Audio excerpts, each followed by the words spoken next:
So, did my favorite pumpkin pie interrupt our podcast today? Yes, yes, he did. We have relocated all of the devices to the office for a charging station, and clearly our podcast was interrupting his VR time.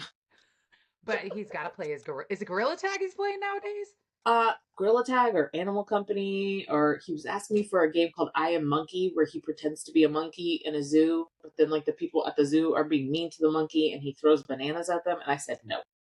God, I love your kid. Yeah, you can almost hear him now. He's yelling on his headset.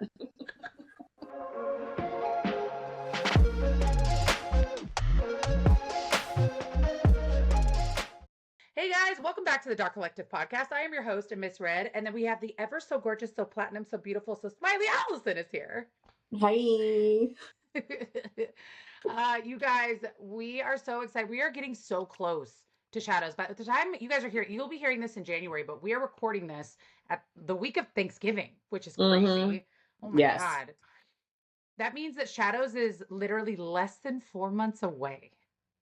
Insanity.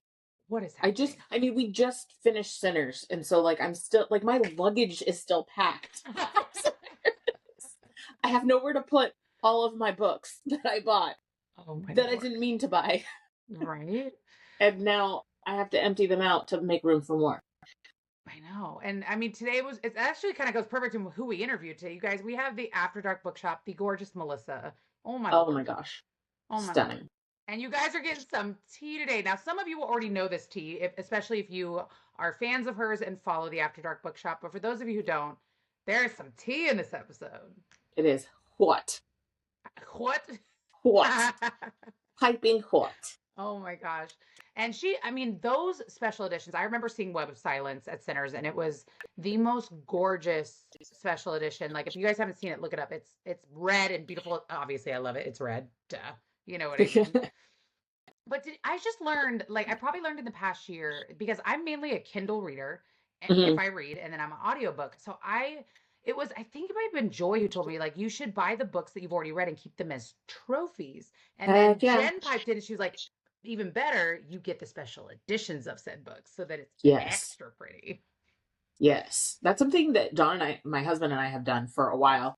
We like the classics. Like we have Edgar Allan Poe, and it's a special edition modern day print, but like the pages are gold foil Mm-hmm. and all that. And so we had started collecting, oh my gosh, when we first got married, all these classic pieces of literature, and now I get to put in my spicy ones. Yeah, I got I was I mean I sometimes I even forget that Target makes special. Like I don't think about Right. that, but Right. it's I still believe that the special editions I've saw at Sinners this past year were some of the most beautiful books I've ever seen. And it's just like I like to pet them. Like I Yep. just like to pet them You because they gotta have these feel like them, they have gotta raised smell them. edges. It's almost like velvet. Like it's Yep. in the foil and the sparkles. Like it's I guess I knew that they probably took a lot of work, but talking with her, I just never really realized how much work goes into them? Yeah, and it's so cool to see a small business just doing it so well Mm-hmm. and flourishing in this industry. So it was super awesome talking to her. No, yeah, she was dope. You guys will absolutely love this episode. We're actually going to cut this pretty short because her episode is on a little bit of the longer side, but worth every minute. So, Allison, who are we talking to today officially? We're talking to Melissa from the After Dark Bookshop. All right, you guys, please enjoy. So, how are you, my dear? You? Living the dream. It's Sunday and I'm proud of myself. I made it through 2 margaritas last night. I'm doing well. Again, we are super excited to have you. My question for you is how do we find you on socials? So you can find us at After Dark Bookshop on both Instagram and TikTok. I'll be honest, I don't really use TikTok. I don't really understand TikTok, so I mostly use Instagram. So for the most up-to-date information, I would say go to Instagram or our website, which is just www.afterdarkbookshop.com. There we go. But who are you? Why don't you tell everybody who you are? So my name is Melissa. I own After Dark and run After Dark all by my lonesome. So that's who I am. Girl boss. Exactly. Girl boss a little too close to the sun, The sun, yeah. I feel that 100%. Like Allison and I own a business together and I could never do by myself because she moms me in the Mm. most momified bestie way. Like she'll just be like, Red, no, stop. What are you doing? I'm like, well, I just, no. I'm like, okay. You need someone like that, though. Thankfully, I've got my fiance, so he's the one who will be like, "You should do that," or "No, don't do that. No, close your laptop now." Like it'll be like 1 a.m. and he's like, "Please close your Just laptop." like Like, slides it away from you. right. Well, I'm gonna put this in the closet. Right. right.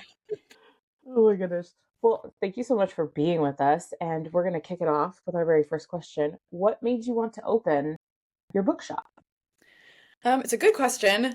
And honestly, so I incorporated After Dark actually about 2 years ago, but we didn't start really being anything until last March. So we've been around for a little over a year and a half now. Um, I was living my best corporate life up until the summer of 2023. I'm an econ undergrad, got my master's in business, like very much corporate track. And then I ended up having to take off like a significant amount of time off work for like sick leave, and I was reading a lot, and I started my Bookstagram, and I started like ARC reading, and then it got to the point where I had to go back to corporate, and I was like, I don't know. I don't know about this. I don't love this.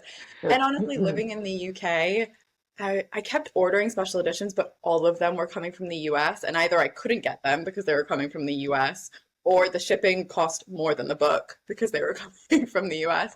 Right. And I was talking to a friend one day, and I was like, someone really needs to start a dark romance book box in the UK. And I was like, I'm just going to do it. And that's kind of how it started. Wow.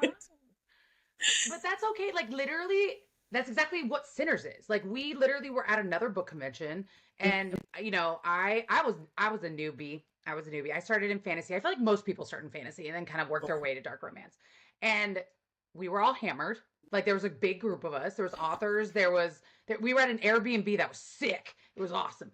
But we were all hammered, and we were like, oh, you should like totally be like, because there was no dark romance book conventions that were Right. solely dark romance in the US. There was in the UK and there was in Australia, but not. So I get that. I mean, again, I didn't do it. Jen did. Jen went and got the LLC and did all that great stuff. But like, she hit me up. She's like, "Hey, you own a business? Want to help?" And I'm like, "Sure." Yeah. Well, you're just gonna like, this doesn't exist. Mhm. Instead of waiting around for someone else to do it, I'm just gonna do it myself. No, and your special Exactly. editions are chef's kiss. Like they are so Gorgeous. gorgeous. Ugh. Like I remember seeing, I think the first one that I held in my hand was Web of Silence. And I just like got to like look at it and like I was just like, ooh. And of course they were gone by the time I saw them, they were sold out. But like it was our friend Craze, and I was just like, so pretty. Mhm. Blurb. So Yeah. being that you are in the UK and you started this on a whim and did this, and obviously we're obsessed with you, is what has been the hardest part though of owning your shop? I mean, I think probably doing it on my own. I've gotten to the point where I probably need to bring someone else on. I think I'm so protective of it because it is my baby that I want to be in control of every part of it. Like nothing goes to print, nothing gets put on a cover, nothing goes inside a book without me seeing it, and giving that control up is really difficult. So that's why I just haven't. So but I think doing by yourself also can get lonely, you know what I mean? Like obviously I have designers and all of that that I collab with, and there's the authors who are great, but the day to day is on your own. And I think that that can be really difficult to not have someone, which is again why I use my fiance for everything, but it can get difficult when you're running a business alone because you also can't take a day off. You know, when I was in corporate, especially in the UK, we get 30 days off a year, okay? Like so yeah. They're doing it right over there, I'm okay? like, wait a minute, what? Yeah, Like, we get 30 days off a year, and I don't have that anymore. Like I Mhm. can't remember the last time I actually took a full day off, didn't look at After Dark's Instagram, didn't respond to an email, didn't DM an author. Like that doesn't exist anymore, and I think that's difficult. Like being able to step away from work and being like, I am not working today is really hard, and it never happens pretty much. So I think that's really hard, but it has its pros and cons, you know, like there are great things about running your own business, and then there are the drawbacks, which are there's no one to pick up the slack if you are sick for a day. So Right. yeah. No, and, and Oh, that's so true. Like Allison can attest, you know what I mean? She ran her own business by herself you know, and then we kind of kidnapped her, just a tiny, tiny bit. You know, at the time I was working with someone else and I was like, Allison, friend, come with us, please. When in reality, we just wanted the room that she had. And we're like, we're going to take that, but you're going to come with us. But it's, you know, Jen says this all the time, you know, because Jen runs the business from home. That is her only job. And, you know, she has us three to help her, but Allison helps. We have other people that help. But at the day to day, she's just at home by herself answering emails all day. So I can totally understand how that could be hard, but I also can understand finding the person that you trust to do Yeah. that and to get into the nitty gritty. Yeah, it's hard. It's hard to give your baby over to someone else, you know? So, Yeah. Right. I just picture it though, like as it grows, you become like Miranda Priestley, where she just gets the book and she just yeses and knows everything. And then that way, like you just have those trusted people that you know, like their taste is okay, we can trust that. But then you get that big book and you're just like, yes, no, no, no, yes, no. yeah, and I mean, I have friends in the book community, especially that I will send covers to before we reveal them to be like, what do you think of this? Yeah. Or like I have the reps, obviously like After Dark has a rep team, so the reps are really great because like sometimes we'll sign, like I have authors I've signed already for 2027. Do you know how hard it is to keep that secret? But it's so like I use the rep team when I'm like I can't keep this in anymore, or like this cover is so good I need to show it to someone, because like I mean I can show it to my friends outside of the book world, but they're like, oh yeah, it's pretty. I'm like, you don't get They don't it. get Right. it. You don't get They it. don't get it. Like They I don't try get to. it. It's so funny. Allison and I will talk about a book that we're like so amped on, and we're like, "Oh my god, could you believe?" And our clients are just sitting there like, "It's a book." I don't get it. Like, yeah, for example, like I just binged the Edge of Darkness trilogy by Lee Rivers this Yeah. last week. I hadn't read it yet. And I was like, I spent all day like crying and reading and crying and reading, and then I'm like, I need to talk to someone about this, and no one in my real life gets it. So I'm like online messaging all my book friends. I will say that's what TikTok is great for though, because I loved the Throne of Glass series. Red couldn't really get Can't through do it. it. So, but I can go on TikTok and they have all these beautiful videos of like their obsession with that series. And I'm like, yes, it is a series that I think about every single day. Like after I read it, I wish I could go back and read that series again for the first time. But Yeah. Yeah. because you want spice. I And this do. that is I not a love- series of spice. It is a series of epic tale. Like it Yeah. is literally like the Lord of the Rings for women, right? Like it is All right. Okay. I mean, because it is. It's about it focuses around a female, and then like all the band of characters that come around her, and like her journey through her entire life is what Sure. it is. It's like an epic tale. It's not smut, like which I'm fine with books that are just pure smut. But if that's what you want, like that's not what you're gonna get from this I series. You're know. gonna I get an just gotta epic do love it. story and a huge like I'm a mood fantasy journey. reader, so reader? like Okay. yeah, like sometimes I'll be like so sad. I'll be like, these are the books I want to read this month, and then I'll pick the book up and I'll get one chapter and I'm like, no, Yeah. this is not the book I will be reading this Yeah. month. I read pretty much every book we do, like special editions of, so that I can brief in the covers. So that throws off my reading sometimes because Oh, I yeah. have to read certain books, but then I try to read the ones that I want to read as well, like around that. But it got to Yeah. the point in like mid of last year where I was only reading the books we were briefing in because I was like too far behind and I was trying to catch up. Oh, no. But it's funny because someone picked, so I have like a bookstagram as well as the After Dark account, and someone picked up on the fact that I was reading books that were then going in boxes, like based Oh, off of like what I put on my Oh. book no. account that I was reading. They like noticed that it was showing up in boxes a few months later, Uh-huh. and so I was like, okay, I need to like stop telling people what I'm reading because they've caught on to what's going on. They figured me out. Do you remember the moment when you realized that there was a demand for these like ultra luxury special editions? Yeah, I think it's a mix of what I already said about how like it didn't really exist Mhm. in the UK, and also I think like, and I think this is true for a lot of book box owners, like I am the audience that I am selling to, you know, like I am Yeah. a dark romance reader at my core. That is what I read day in and day out. I love special editions. I still buy from every other book box out there. Like I'm not one of those people who's like, I own a book box. I buy from everyone else who's out there if I like the book and the cover. So, I think like being someone who was the audience that I'm now like selling and marketing to, I was like, okay, I really want these books, but I want them here and I want them to be cheaper and I want them to be more accessible. Yes. So that's kind of how I think I came to that like idea, you know? Mm-hmm. Yeah, I Amazing. mean that's something that I was very new to because I'd only ever done hair conventions, right? So when Okay. Sinners came, the event that I went to with Jen where I first met her was my first book convention. And I didn't know what special editions were. I didn't even know what a trope was at the time.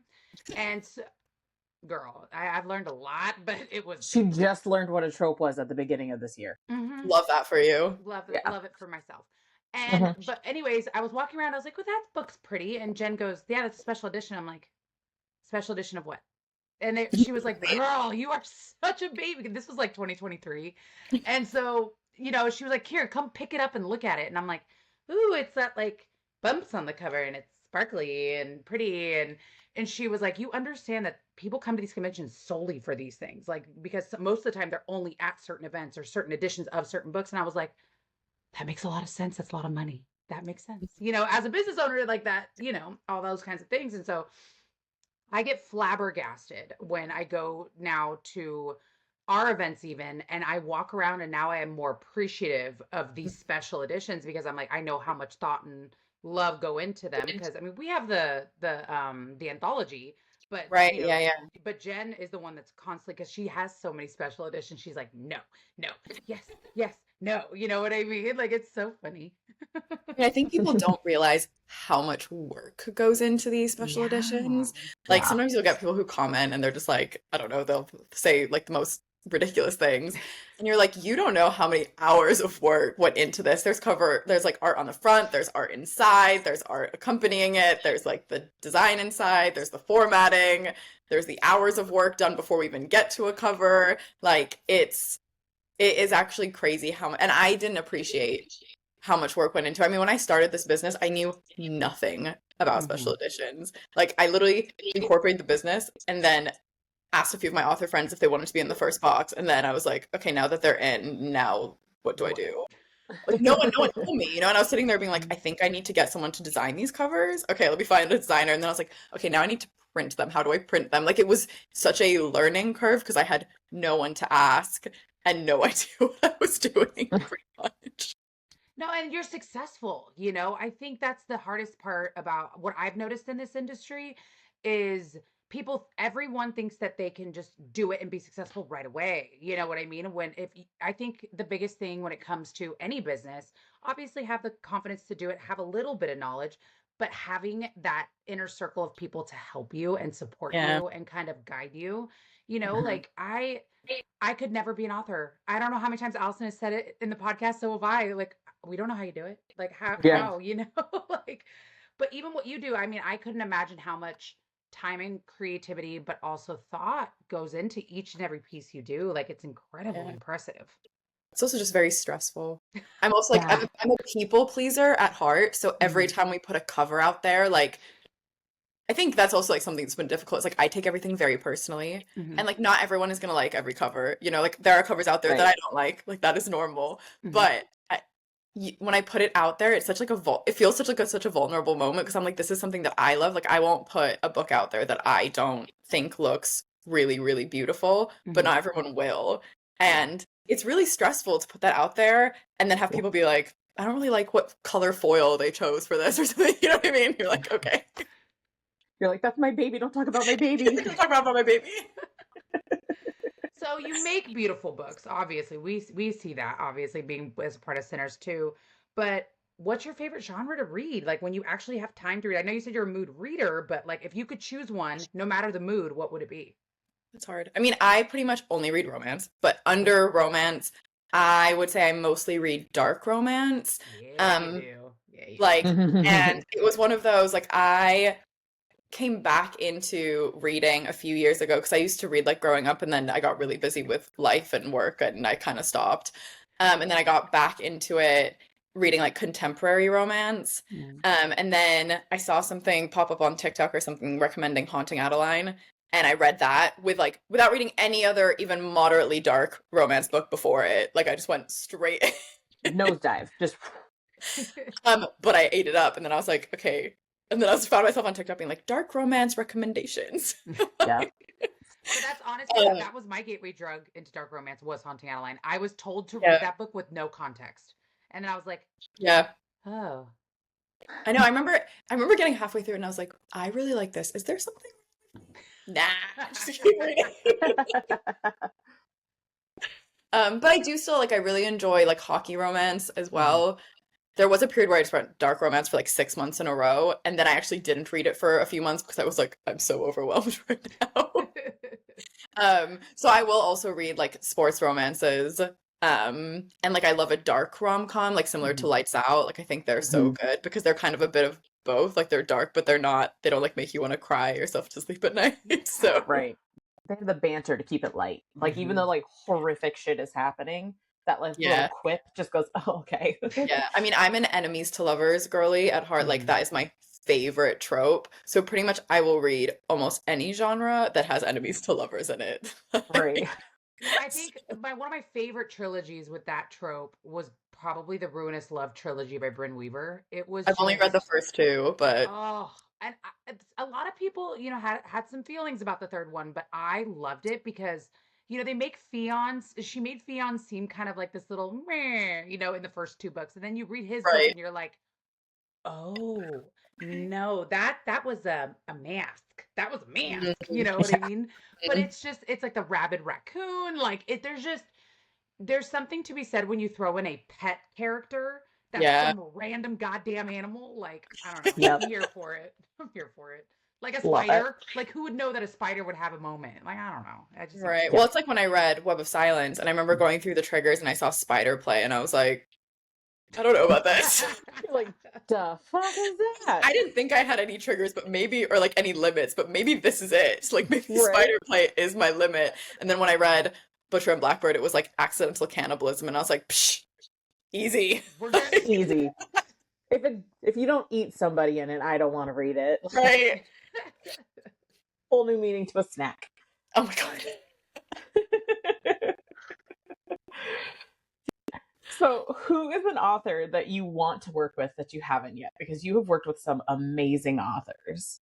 Yeah, I mean, we've worked with some great authors and some authors we've worked with that we're going to work with again next year, which I'm so excited about. Oh. Authors that I haven't worked with, H.C. Carlton is definitely up there. We're talking about Brynne, Nyla Kay. Oh, she's Caitlin Taylor. Oh, we girl. love That's our girl. That's our Yeah, girl. having said those names, some of those are actually already signed for next year, so I haven't worked with them yet, but I will be working with them. So we got some stay tea. tuned. I love it when it's piping hot. That's awesome. I mean, I do have a side question about that though, and Sure. and I just because I've never got a chance to interview a bookshop. So my Okay. question is, how does the process start for you to start a special edition? Like, is it you reaching out to the author, an agent? Like, how does that work? So it really depends. Like it obviously at the very beginning it was always me reaching out because we were brand new and I had to be like, hello, I'm Melissa. I'm starting this shop. We don't even have a website yet, but like please talk to me. So it was a lot of me reaching out to authors and it still definitely is. I think as it's grown, like I now have authors reaching out to me as well, which is like always such a like exciting and humbling moment because I'm like, me? Like you want to work with me? Like that's so and then obviously like some authors that we work with are traditionally published, so I will reach out to them and they will put me in touch with the publisher and then we have to go through the publisher to do it. Sometimes we like do the first book, for example, like we did Paisley Hope's Wolf this year, but then it got picked up by a publisher. We have This is exciting. We have now gotten the deal to do the rest of the series, but that is now through the publisher. So it sometimes like changes hands halfway through because the author gets picked up and you kind of have to like roll with it.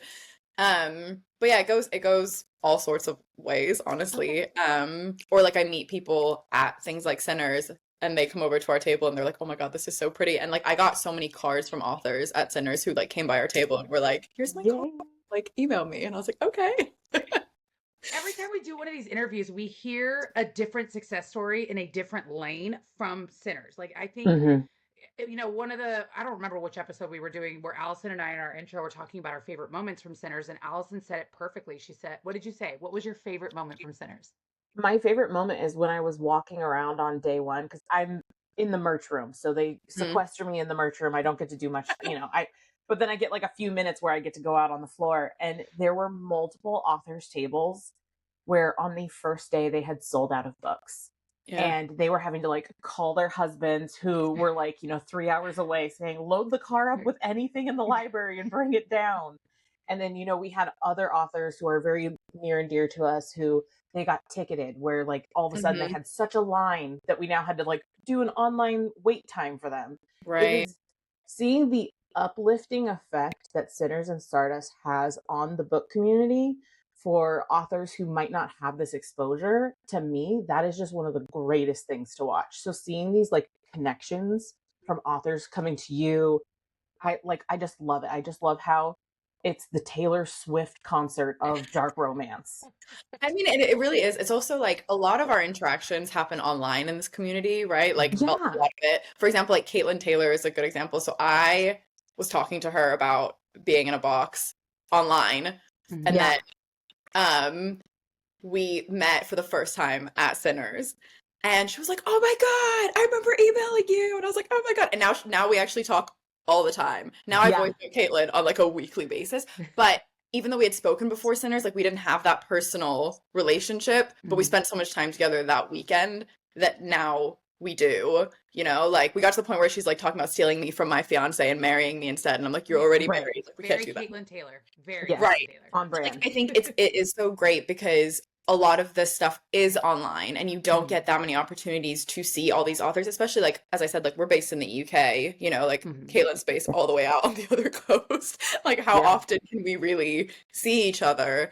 So I think these conventions are so great because they bring people together and you kind of get to like forget about your real life for 3 days. I don't know if you get what I mean, but like I didn't talk to anyone like outside that bubble for 3 days. I was so in that bubble, I forgot it was my brother's birthday. Right. Until I was on the plane home and I'm like, shit, I forgot your birthday. I'm so sorry. You're like, these 3 days didn't happen though, so it's technically still Thursday, so it's fine. Luckily, I'm his little sister, so I'm allowed to screw up. Yeah, I got a little brother who's very similar to that. We're allowed that one little tiny granule of, you fucked up, it's fine, we're sweet as pie. Right, exactly. Whereas I'm the older sister, I don't get that at all. Like, I'm not allowed to make a single mistake. Oh my god. Sorry, that doesn't... We love that, that you can make those connections at Sinners. I think that that's just such a cool way to have this community, and that's why I don't look at Sinners as a job. It is seriously so much fun, and we get to interact with people in a different way. But with that being said, as as your shop owner, like what has been your biggest achievement? Like what has been that aha moment where you're just like, oh my god, this was it for me?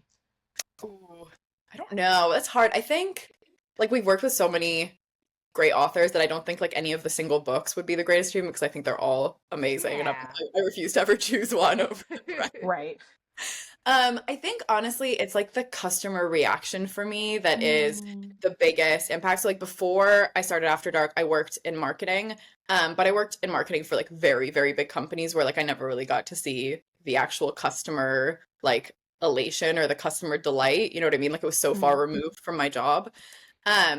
But I will like meet people now, or I'll get messages from people that are like, your books are like the most beautiful things ever. Like I treasure them. Like they mean so much to me.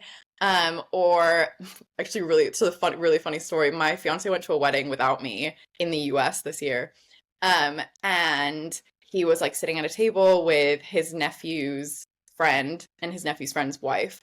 And he was telling them, he was like, my fiance runs this shop, blah, blah, blah, blah. And the girl was like, what's the name? And they were like, After Dark Bookshop. And she was like, oh my God, I shop from there. And like, that was such a great, that was like a, I made it almost moment because I was like, the person at this wedding that I don't know has shopped ocean away and knows us by name, like in a different country that we're not based in, and she was like, I love their stuff. And then I actually was walking down the street in London a few weeks ago and I saw someone carrying an After Dark Bookshop tote bag. And I was like, oh my God. That's and you're still so new technically, which is amazing. And that's what we're baffled by you, obviously, and we just think that obviously your books are gorgeous, but those type of moments, that's the shit that I love to hear. I love to hear that because I'm just like, go queen, go do your thing. We love you. That's why we're running by your table. You good? Cool. Love you. Yeah. I think those are the moments like I there are days where like I want to like cry myself to sleep because I'm so stressed, or things feel so difficult, or something's delayed and it's out of my control, but I feel horrible because the book isn't going to get to the people at the right time and all these other things. And then there are these really great customer moments that I will be like, okay, this is worth it. This is why we do this. Like, because look at how happy this person is, or look how much this means to this person, or whatever. But it's really great to have that perspective, because you can get really stressed out otherwise. Yeah, For sure. 100%. Well, with getting like stressed out and those inevitable delays that you can't control, what would be one piece of advice that you would give to anyone before starting their own bookish shop or bookish business, I would say? I think like don't be afraid to ask is probably my biggest like piece of advice. Like I think when I first started AD, I was too scared to ask some authors to work with us, because I was like, who am I to ask this person to work with them? You know what I mean? Like who am I to go up to this person and be like, do you want to be in my box? And I definitely in the beginning was very nervous to ask people, and obviously as we've grown, I now will just slide into anyone's email and anyone's DM pretty much. But like the worst thing that can happen is that they say no. You know, like that is literally, or that they don't respond, which also happens. But like, that is literally the worst thing that could happen. And I think I built it up so much in my head in the beginning, and I was so scared to ask because I was like, this is embarrassing, and if I ask and they say no, like that'll be so embarrassing for me. And really, like it's not. Like the worst thing is that they're like, no, I can't do it. But at least you've asked. And there are some really big books that I've gotten because I asked and I was like, this is never gonna happen. And now I have them. So like you never really know until you ask. And I would say like don't be afraid to ask for help. Like there are some really great people in the community, like so many authors that I have definitely leaned on when I am stressed. Like I sent Caitlin a voice note like a few weeks ago because she was like, you need to hire a PA. And I voice noted her to be like, okay, but like what would I even get a PA to do? And she sent me like a 3-minute voice note back being like, here's what you get her to do, and here's what you get them to, and here's what and I was like, okay, this is really helpful. Thank you. Yeah. And that's the thing, Caitlin. I love Caitlin because she is the most chaotic, bright ray of sunshine. But down to brass tacks, she knows her shit. You know what I mean? And she's successful because of it. And it's she's a ball of sunshine. That's the best way. Chaotic sunshine is the best way to describe her. She's a disco ball of sunshine. Yeah. But I think it is like it's so great to have those. Like she's reached out to me before where she's been making a special edition and she's like, I want your eyes on this because this is your job. So like the relationships go both ways. And I think if you can find people in the community that you trust to have those relationships with, I think they're so valuable. I don't think they're easy to find, and I think they take time to create. Like you're not just gonna create that relationship with an author or another book box or a reader overnight, because you know we all have our reservations. But when you do find them, they're so fucking valuable. Like I could not do this without my author friends. I would just be like, no, I'm done, I'm leaving. Like I'm out, I'm done, I can't do it. So Mike, because you've been to Sinners, you've seen the chaos and fantastical that's been Sinners, but we are going into year 1 with Shadows and Seduction. It's not stressful at all. Not at all. But what are you most excited with Shadows and Seduction? I think seeing readers is always so fun. Like seeing their reactions to books, seeing their reactions to authors. I had some readers at Sinners come up to me and ask me for my autograph, and I literally sat there being like, I don't know what to sign. Like if I sign Melissa, they're gonna be like, who the fuck is Melissa? You know what I mean? Yeah. So signing these things after Dark Bookshop because I was like, I don't know what else to sign. But that's adorable. It was so very cute. I was like, I don't know. I was literally sitting there like panicking, being like, I don't know what to sign. I've never had to sign anything before. And it happened like multiple times. And after a while, I was like, okay, we're gonna have to come up with like some sort of AD signature or something. Yeah. Just literally AD. Right, but like fancy or like something. Fancy as fuck. Oh yeah. Yeah. Oh yeah. Oh my god. But it's always seeing the readers and seeing the authors. Like we are collabing with Lee Rivers again for Shadows. And Alexandra St. Pierre. And I actually have never met Alexandra in person. So I'm really excited. It's so weird. You're like, we're working together on this book. I've emailed you 1,000,000 times, but I have never met you. Yeah. Well, it's hard. You meet like hundreds of people in the span of 2 days. And like I forget a lot of people. Like Lee had a signing in London a few weeks ago that I went to, and someone came up to me and they were like, hey, I was like, shit. I have no idea who you are.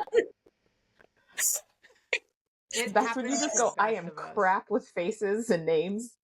Tell me who you are, and I'll remember who you are. Yeah. Right. Well, especially things like Sinners where there's like constantly people at your table. Like it's impossible. There are some people that I remember, and there's some people that are very active in like our Facebook group, for example. So I like recognize them by name, but I don't recognize them by face. That's the problem. Yeah. Because, I mean, that little picture is so small on Facebook, and the name's nice size. So right. So, like, if they come to the table to pick up a book, I'll be like, oh, I know this name. But if they just came up to me and said hi, I'd be like, I have no idea who you are. Oh my gosh. But yeah, no, seeing authors. I'm really excited to go to New Orleans. Bring my fiance as my PA again. Because no one can lift boxes quite like him. No one's strong like Gaston. Right, like Gaston.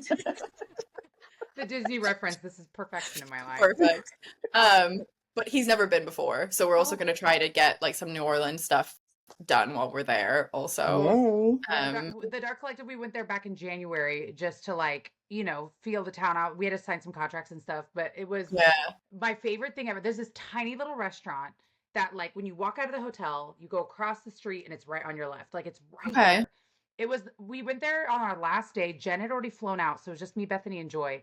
And I don't eat seafood, so a lot of the food that they were eating, I couldn't eat because I just don't like it. But Joy goes and gets a lobster beignet Benedict, and then right below it is a creme brulee cinnamon roll. Oh my god! Creme brulee and cinnamon rolls are like my two favorite desserts. Like, so whoever created this was like, I'm gonna give you a different version of a drug in food form. Like I'm definitely going there. Oh, I will. Because Jen was mad at us because we found this place when she had already left. So I was like, "Don't worry, I'll go get it to go for you. I'll keep them in separate boxes, and you can have your meal." But yeah, no, I fully intend on getting one of them every day I'm there, just because. Yeah, no, that's definitely gonna have to go on my list because I am one of those people, like when I travel, I pretty much plan my travel around my food. Like I'm such a foodie that like if I go to a new city, I'm like, okay, this is what I want to do for lunch and this is what I want to do for dinner. We can plan everything else around those things, but I have to go to these places to eat. It's very important. Well, yeah, and then the Dark Collective, like every time we've been to Boston, we've gone to the same restaurant, and God, I always forget the name. It's like Il Trattoria. It's a Italian restaurant that's maybe like 12 minutes away from the hotel, but they serve your pasta in a frying pan, and it's so good. I think that's the only reason why I like it because I get a pan, but I mean it's still really good. We had a really good lobster roll when we were there for Sinners, and we were like, oh my god, we have to go back next year. Although we're not going to Sinners next year. Sad days. Yeah, I know. It's fine. Well, okay, the problem is I'm getting married the weekend after Sinners. Congratulations. Okay, well, then you're excused. So that is literally the only reason. Otherwise, we would be there, but we're getting married here in the UK the following Saturday. And we actually debated it for a while, and then we were like, this is going to be way too much stress if we try to do this the weekend before. We get to see you at least once a year, we're happy. Now that we have two events, it's a little bit easier. And you guys can decide. We are coming from the other side of the world. Like we're happy no matter what, Well, it's very exciting. This will be announced by the time this episode comes out. We're actually launching After Dark USA in 2026. Congratulations! Oh my gosh, that's so exciting. Yes, we'll be announcing that December. But come January 2026, we will have domestic US shipping because I am actually moving to the US to be with my soon-to-be husband next year. Oh my goodness! Yes. Where are you moving? Don't say the East Coast. East Coast. Damn it. Well, no one ever comes to us. We're in San Diego, so like everyone's in the East Coast. That's fine. Jen will be happy you're on the East Coast because she'll find a way to find you. But yeah, so I'm actually moving in at the end of February to the US. Well, so you're moving and then you're coming to Shadows. Correct. I'm literally moving like 2 weeks before Shadows. Oh my gosh. I don't like causing myself stress at all. No. But it's like, if you put all of the things in one area, then you're only stressed out for that short amount of time versus the whole year. Well, most I'm actually coming out to the US next week and then again in December. So I'm going to move stuff over kind of slowly. But yeah, so I will be starting and running up After Dark USA Oh my gosh, that's amazing. That is a huge feat. That's amazing. Thanks. Yeah. No, I mean, it's definitely like it feels like a big moment that we've grown big enough that we can actually be like a 2-country company. Yeah. So it's very exciting. It means that we can attend more US signings and stuff like that as well. And I also think like shipping is a big thing for UK to US. Like we have it as low as possible right now. Like we actually are taking on the tariff costs ourselves and not putting any of those onto the customers at the moment. But this will be really nice so that people can just get domestic shipping and it'll be a lot easier. But yeah, it's very exciting. We're freaking it for you. I mean, I mean, I know this because I like to order things from the UK. I want to go to the UK so goddamn bad. You should go. I've said it for like the past couple years. I just want to go so bad. But I also understand because I love to order stuff, like especially from Etsy that come from out there, you know what I mean? And like from other artists. And the shipping is rough. The shipping is rough. Rough. So yeah. I mean, I completely understand, and I am so stoked for you. Like, we will be your biggest cheerleaders in the background. Like, I'm very nervous. There's like so much work that has to go into it in the background. Like, I had to get a work visa and all these other things and all these other hurdles and so many more paperwork to come, I'm sure, next year. But it is really exciting. And I think it's like a big step for the business. Yeah. But also means I need to bring someone else on because it's time for you to get a PA girl, like not your fiance's PA, like a real PA. Like, love you, honey. Yeah. No. Yeah. We need a minion. Is what we need. Boy. Oh my God. Well, Melissa, thank you so much for coming on today. Like, you are such a gem. Like, you were so easy to talk to. Like, I was very excited to like actually sit down and get to know you, obviously. So on behalf of myself, thank you so much for being here. You were fantastic. Of course, you guys. Thank you. Yeah. Thank you for sharing your evening with us because you're in the UK, even though it's bright and early in the morning for us right now. 6 now. It's like dinner time. This is like a perfect pre-dinner treat, and now I can like relax for my Sunday night. Perfect. Well, thank you for spending that time with us. We're so excited to see you at Shadows, and we are so excited for all the amazing things that are happening for you next year. Your move, the US version of your shop, and your wedding. So excited. Congratulations and many, many blessings. Thank you so much. Of course. So one more time, how do people find you on socials? At After Dark Bookshop. Perfect. Awesome. Sweet and simple, people. Very easy. All right, guys. Well, thanks again for tuning in to the Dark Collective podcast. Make sure you guys tune in every other Monday, 9 a.m. Pacific, 12 p.m. Eastern, and we will see you guys soon. Bye. Bye. Bye.